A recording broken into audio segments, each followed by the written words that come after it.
अनामिका का साया। सितारों से चमकती रात थी। गांव के किनारे एक पुरानी हवेली थी। वहां एक भूत का साया भटक रहा था।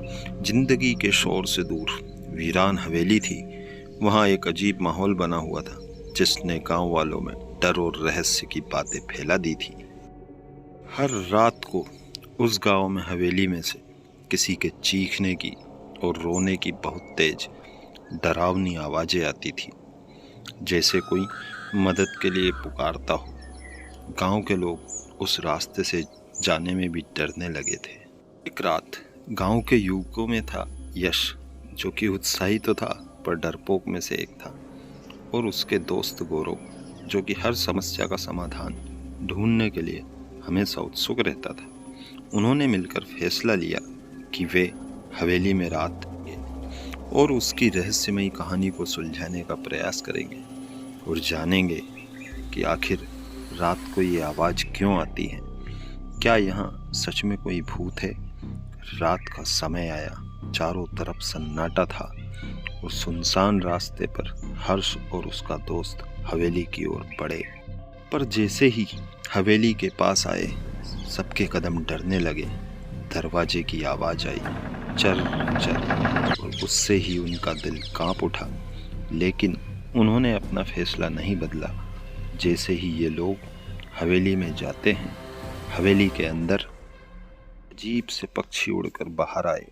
उन्होंने अजीब सी छायाएं देखी और वहाँ से गूंजती हुई सनसनाहट की आवाज़ें आ रही थी। यश और गौरव ने धीरे धीरे एक कमरे की ओर कदम बढ़ाया। वहाँ कुछ पुराने बर्तन पड़े थे। एक खिड़की से चांदनी की किरणें उन बर्तनों पर झिलमिला रही थी। तभी उन्होंने वहाँ एक लड़की बैठी हुई देखी, पर वह सिर्फ चमकते बर्तनों में दिख रही थी। यश और गौरव डर गए, क्योंकि वो अंधेरे में खुले बालों में नीचे सर झुकाकर बैठी थी। तुम कौन हो? यश ने डर के साथ किया। उन बर्तनों से आवाज आई, मैं एक विधवा महिला हूँ जिसे यहाँ छोड़ दिया गया है। मेरा नाम अनामिका है। गौरव और यश की आंखों में डर छाया, लेकिन वे आगे बढ़े और अनामिका के साथ बातचीत करने लगे। उन्होंने सुना कि अनामिका को यहाँ छोड़ा गया था जब वह बच्ची थी। तभी उसकी शादी कर दी गई थी और शादी के अगले दिन उसके पति की सड़क हादसे में मौत हो गई थी।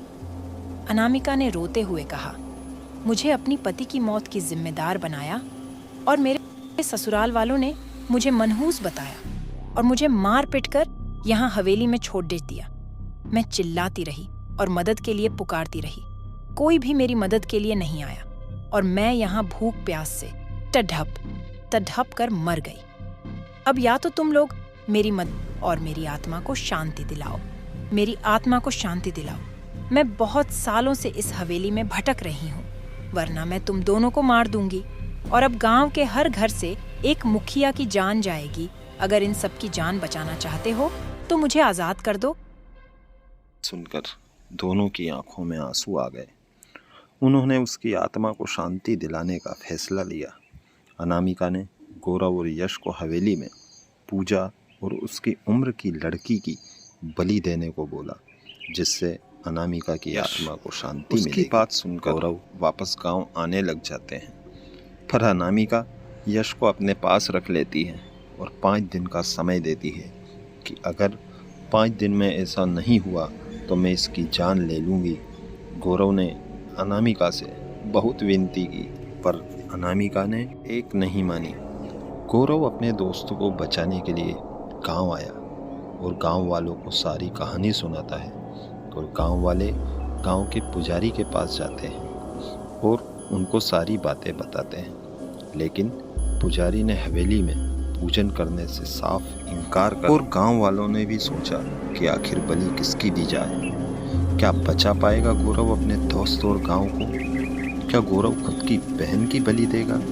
क्या होगा आगे? इस कहानी में जानने के लिए पार्ट 2 जरूर देखें। धन्यवाद। अगर कहानी अच्छी लगी हो दोस्तों तो प्लीज़ सब्सक्राइब और लाइक कर दीजिए। Thanks for watching. Bye bye.